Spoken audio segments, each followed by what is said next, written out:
বাজার করেছি, প্রচুর অনেক কিছু বাজার করা হয়েছে। চলো কী কী বাজার করেছি তোমাদের সঙ্গে শেয়ার করি। দেখো, প্রথমে নিয়েছি মশারি টানানো ক্লিপ।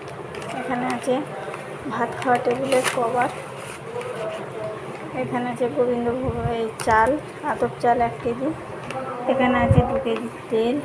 এখানে আছে ঝুরি ভাজা, প্যাকেট এনেছিলাম, আমি কৌটোয় ঢেলে দিয়েছি। আর এখানে আছে চিংড়ি ভাজা। এখানে আছে লেমন গ্লুকোজ।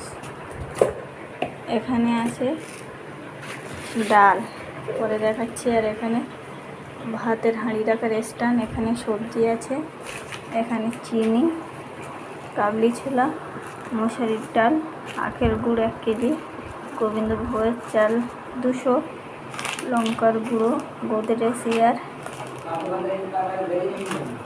ধনের গুঁড়ো